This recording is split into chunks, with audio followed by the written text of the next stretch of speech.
Most people prepare for normal problems.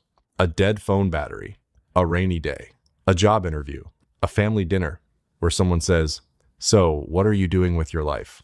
But some people prepare for bigger problems, much bigger.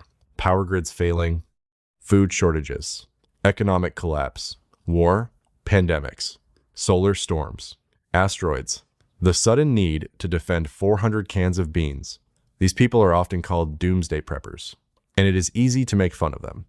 Until you realize every human is a little bit of a prepper. Some people stockpile water, batteries, and emergency food. Other people keep 73 browser tabs open because I might need them later. Same instinct, different shelf. So why do some people prepare for the end of the world? Let's start with control. The future is uncertain, and humans do not love uncertainty. Your brain wants patterns, plans, explanations, a sense that if something goes wrong, you will know what to do. For many preppers, preparing reduces anxiety.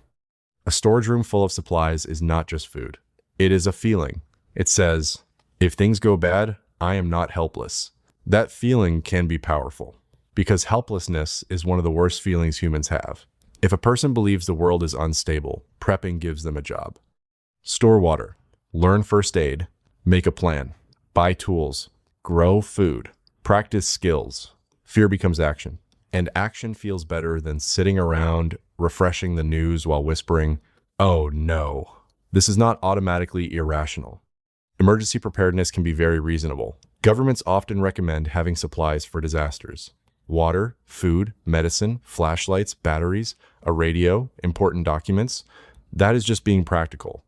If a storm knocks out power, the person with bottled water and a flashlight is not crazy. They are just less sweaty and confused than everyone else. But doomsday prepping goes further. It asks, what if the problem is not a storm? What if the whole system breaks? This is where psychology gets interesting. Humans are pattern-seeking machines. We look for signs, trends, warnings, connections. This helped our ancestors survive. If bushes moved, maybe it was wind, or maybe it was a predator. The ancestor who assumed predator too often wasted energy. The ancestor who assumed wind at the wrong time became lunch. So evolution gave us brains that sometimes prefer false alarms over missed danger. Modern life gives that ancient brain a lot of material. News alerts, conflicts, climate disasters, economic uncertainty, crime stories, political arguments, videos with thumbnails that look like the planet has 3 hours left. Your brain sees all this and says, pattern detected, doom approaching. Sometimes the danger is real. Sometimes the danger is exaggerated. Sometimes your brain has been scrolling for 4 hours and now thinks civilization is held together by one tired intern and a power cable. The prepper mindset often grows from distrust. Distrust of government, distrust of corporations, distrust of media, distrust of supply chains, distrust of the idea that if something bad happens, someone competent will arrive quickly with a clipboard. And honestly, some distrust is understandable. Systems do fail. Disasters happen. People have seen governments respond slowly. They have seen shelves empty. They have seen prices rise. They have seen experts disagree. Prepping can come from the belief, no one is coming to save me. I need to be ready. That belief can be empowering. It can also become isolating. Because if you trust no one, every neighbor becomes suspicious. Every stranger becomes a threat. Every headline becomes confirmation. And your bunker starts to feel less like safety and more like a tiny concrete anxiety room. Another factor is identity. For some people, prepping is not just something they do. It becomes who they are. They are the prepared one, the realistic one, the one who sees what others ignore. This can feel meaningful, especially in a world where many people feel replaceable, powerless, or disconnected.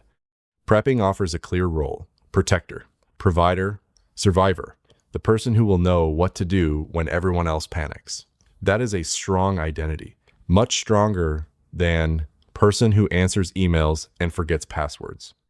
Prepping communities can also provide belonging. People share tips, plans, gear reviews, food storage methods, survival skills, and theories about what might happen. It becomes social, like a hobby, but with more canned beans and fewer scented candles. And like many hobbies, it can escalate. At first, you buy a flashlight, then extra batteries, then water filters, then a first aid kit, then emergency food, then a generator, then land, then a bunker, then you are watching a 40-minute video about which beans survive social collapse. With the best texture, at some point, practical preparation can become obsession. That is the line to watch. Healthy preparedness makes life feel more stable.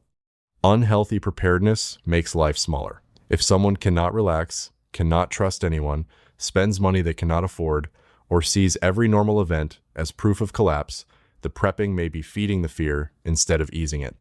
It is the difference between wearing a seatbelt and refusing to leave the garage because roads exist.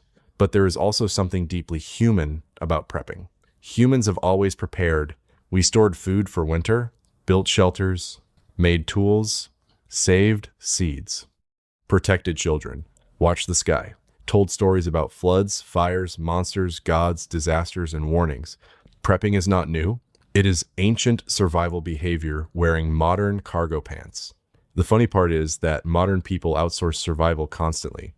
We depend on electricity, supermarkets, plumbing, internet, hospitals, fuel, phones, banks, roads, and delivery systems.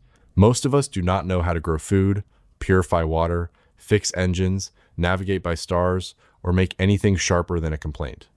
So when a prepper says society is fragile, they are not completely wrong. Modern life is comfortable because many systems work quietly in the background. When they stop, even briefly, people notice fast. The fridge warms up, the lights go out, the card machine stops working, the Wi-Fi dies. Suddenly, everyone becomes a philosopher. What is civilization? Civilization is when the toilet flushes. So maybe the question is not, why are preppers so weird? Maybe the question is, why are the rest of us so confident everything will keep working? Of course, preparing for realistic emergencies is different from expecting the apocalypse every Tuesday. A useful prepper asks, what disasters are actually likely where I live? Floods, storms, fires, earthquakes, power outages, job loss, medical emergencies? A fearful prepper asks, what is the scariest thing I can imagine? And the imagination is very talented. Your brain can create disasters faster than you can buy shelves. This is why balance matters. Preparedness should give you options, not steal your life. If having water, food, medicine, documents, and a plan helps you sleep better, good. If you are spending every night imagining collapse while surrounded by freeze-dried peas, maybe the fear has become the disaster. Doomsday prepping reveals something uncomfortable about humans. We want safety in a world that cannot guarantee it. We want control over a future that refuses to be controlled. We want to believe that if we prepare enough, nothing can truly surprise us.